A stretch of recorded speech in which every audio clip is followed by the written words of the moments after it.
தெலங்கானாவில் திரைப்பிரபலங்கள் காலை முதலே நீண்ட வரிசையில் காத்திருந்து ஜனநாயக கடமையாற்றினர்.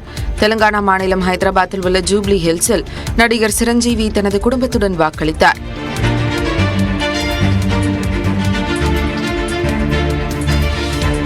பின்னர் செய்தியாளர்களை சந்தித்த அவர் முதல் முறை வாக்காளர்கள் தங்களின் அதிகாரத்தை பயன்படுத்த வேண்டும் என அறிவுறுத்தினார். New emerging waters are coming up, so I do request them make use of your power of vote. இதேபோன்று ஜூப்ளி ஹில்ஸில் நடிகர் அல்லு அர்ஜுனும் வரிசையில் சென்று வாக்களித்தார்.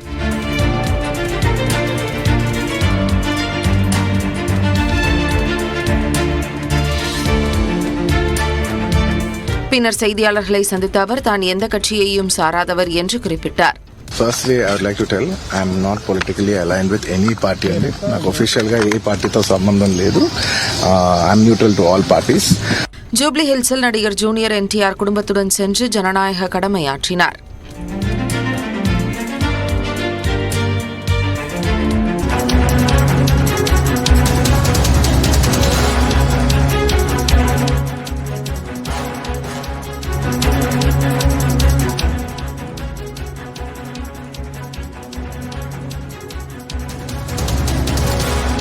நான்காம் கட்ட மக்களவைத் தேர்தலுக்கான வாக்குப்பதிவு நிறைவு பெற்றிருக்கிறது. அண்மை செய்தியாக பார்க்கிறோம். 96 தொகுதிகளுக்கான வாக்குப்பதிவு காலையுடன் தொடங்கி நடைபெற்று வந்த நிலையில் தற்போது நிறைவடைந்திருக்கிறது. அண்மை செய்தியாக பார்க்கிறோம். கூடுதல் விவரங்களோடு செய்தியாளர் சுபாஷ் இணைகிறார். சுபாஷ், விவரங்கள்.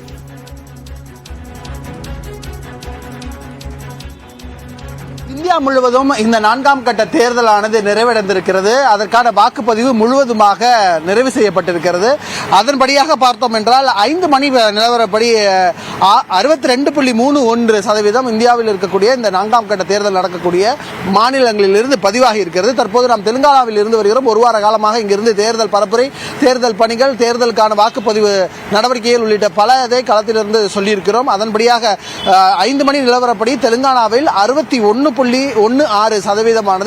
வாக்குப்பதிவாக சொல்லப்பட்டிருக்கிறது இந்த தேர்தல் ஆணையம். இது தோராயமான ஒரு வாக்குப்பதிவு என்றே சொல்லப்பட்டிருக்கிறது. தெலுங்கானாவை பொறுத்தவரை மொத்தம் 17 தொகுதிகள் இருக்கிறது. இந்த 17 தொகுதிகளிலும் வாக்குப்பதிவு விறுவிறுப்பாக நடைபெற்றிருக்கிறது. போங்கிரி என்கிற தொகுதியில் 72.34% வாக்குப்பதிவானது நடைபெற்றிருக்கிறது. மிகவும் குறைவாக ஒரு தொகுதி என்றால் அது ஹைதராபாத் தொகுதியாக இருக்கிறது. அதுவும் 5 மணி நிலவரப்படி 39.17%. கடந்த 2019ஆம் ஆண்டு தேர்தலின் போது 62% மட்டுமே தெலுங்கானா பெற்றிருந்தது. ஆனால் இந்த முறை அந்த வாக்கு சதவீதம் சற்று உயர்வதற்கான வாய்ப்பு தென்படுகிறது. இருந்தாலும் தேர்தல் ஆணையம் இறுதியான ஒரு முடிவை எப்பொழுது சொல்லப் போகிறது என்பதும் ஒரு முக்கியமாக பார்க்க வேண்டியது இருக்கிறது. அந்த வாக்கு சதவீதம் கடந்த 3 கட்டங்களில் குறைந்தே இருந்த சூழ்நிலையில் 4ஆம் கட்ட வாக்குப்பதிவு எப்படியாக அமையப் போகிறது என்பதும் அடுத்த 1 மணி நேரத்திற்கு பிறகாக ஒரு தோராயமான ஒரு டென்டேட்டிவான ஒரு ஃபிகர்ஸை இந்திய தேர்தல் ஆணையம் கொடுக்கும் என்று எதிர்பார்க்கலாம். நன்றி சுபாஷ், விரிவான விவரங்களுக்கு.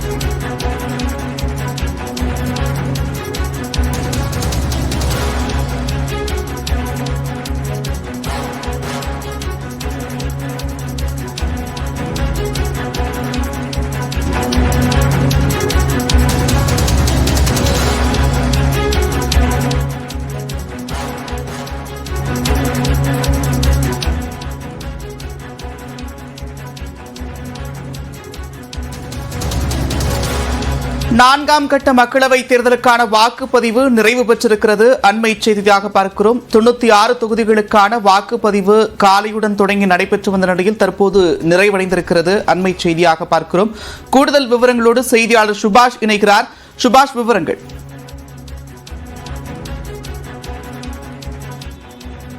இந்தியா முழுவதும் இந்த நான்காம் கட்ட தேர்தலானது நிறைவடைந்திருக்கிறது. அதற்கான வாக்குப்பதிவு முழுவதுமாக நிறைவு செய்யப்பட்டிருக்கிறது. அதன்படியாக பார்த்தோம் என்றால் 5 மணி நிலவரப்படி 62.31% இந்தியாவில் இருக்கக்கூடிய இந்த நான்காம் கட்ட தேர்தல் நடக்கக்கூடிய மாநிலங்களில் இருந்து பதிவாகி இருக்கிறது. தற்போது நாம் தெலுங்கானாவில் இருந்து வருகிறோம். ஒரு வார காலமாக இங்கிருந்து தேர்தல் பரப்புரை, தேர்தல் பணிகள், தேர்தலுக்கான வாக்குப்பதிவு நடவடிக்கைகள் உள்ளிட்ட பலதை களத்திலிருந்து சொல்லியிருக்கிறோம். அதன்படியாக 5 மணி நிலவரப்படி தெலுங்கானாவில் 61 32.16% வாக்குப்பதிவாக சொல்லப்பட்டிருக்கிறது இந்த தேர்தல் ஆணையம். இது தோராயமான ஒரு வாக்குப்பதிவு என்றே சொல்லப்பட்டிருக்கிறது. தெலுங்கானாவை பொறுத்தவரை மொத்தம் 17 தொகுதிகள் இருக்கிறது. இந்த 17 தொகுதிகளிலும் வாக்குப்பதிவு விறுவிறுப்பாக நடைபெற்றிருக்கிறது. போங்கிரி என்கிற தொகுதியில் 72.34% வாக்குப்பதிவானது நடைபெற்றிருக்கிறது.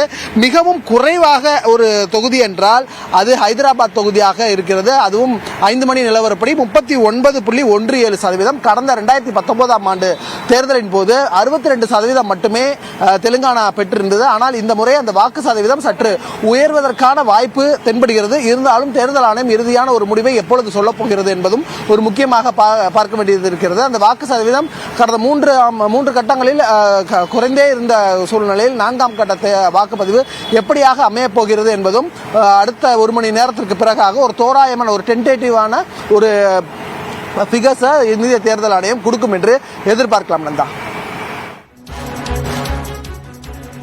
நன்றி சுபாஷ், விரிவான விவரங்களுக்கு.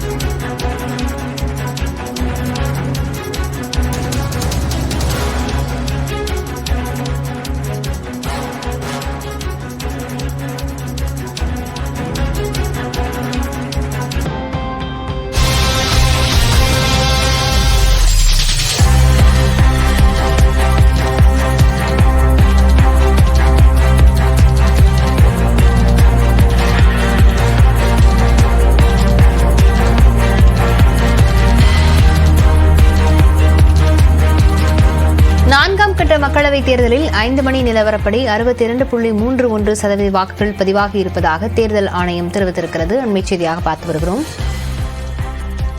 4ஆம் கட்ட மக்களவைத் தேர்தல் வாக்குப்பதிவு இன்னும் சற்று நேரத்தில் நிறைவடையவிருக்கும் நிலையில் 5 மணி நிலவரப்படி 62.31% வாக்குகள் பதிவாகி இருப்பதாக தேர்தல் ஆணையம் தெரிவித்திருக்கிறது.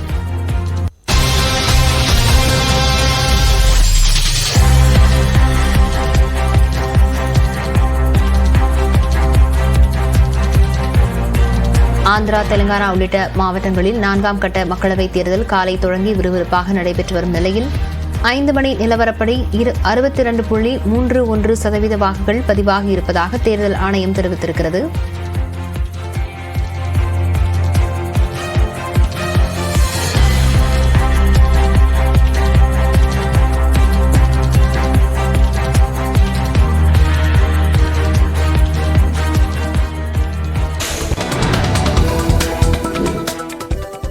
புதுச்சேரி மாநிலம் பண்டசோழநல்லூர் கிராமத்தில் 10 மற்றும் 12ஆம் வகுப்பு தேர்வில் தேர்ச்சி பெற்ற மாணவர்களுக்கு பிரியாணி விருந்தளித்து உதவி ஆய்வாளர் உபசரித்தார்.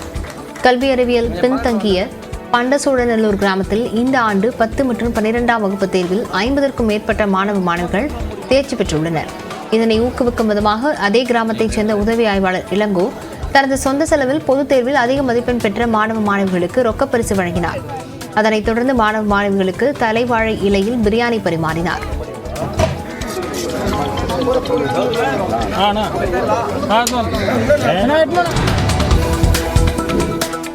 தனது தோட்டத்தில் விளைந்த பலாப்பழத்தை முதலமைச்சர் ரங்கசாமி, அமைச்சர்கள் மற்றும் சட்டமன்ற உறுப்பினர்களுக்கு பாஜக எம்எல்ஏ கல்யாணசுந்தரம் பரிசாக வழங்கினார். புதுச்சேரி காலாப்பட்டு சட்டமன்ற தொகுதி உறுப்பினர் கல்யாணசுந்தரத்திற்கு சொந்தமான நிலம் கனகச்செட்டிக்குளம் பகுதியில் உள்ளது. இங்கு பலா மரங்களை அவர் வைத்துள்ளார். இதில் இந்த ஆண்டு அதிக அளவில் பலாப்பழங்கள் காய்த்துள்ளன. இதனை சட்டமன்றத்திற்கு மினி வேனில் ஏற்றி வந்த அவர் முதலமைச்சர் ரங்கசாமிக்கு பரிசாக கொடுத்தார். ஒவ்வொரு பழமும் 7 கிலோ வரை இருந்ததை ஆர்வத்துடன் முதலமைச்சர் ரங்கசாமி கேட்டறிந்தார். இதைத் தொடர்ந்து அமைச்சர்கள், எம்எல்ஏக்கள் மற்றும் அரசு உயரதிகாரிகளுக்கு பலாப்பழங்களை எம்எல்ஏ கல்யாணசுந்தரம் வழங்கினார்.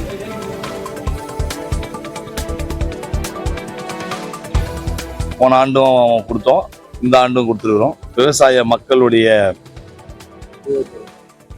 அவங்களுடைய மாபெரும் உழைப்பு தான் விவசாய தொழில். அது நம்ம தோட்டத்தில் விளையுது. அதனால் நம்ம இருக்கின்ற அமைச்சர் பெருமக்களும் சட்டமன்ற உறுப்பினர்களுக்கும் வழங்கி கொண்டிருக்கிறோம்.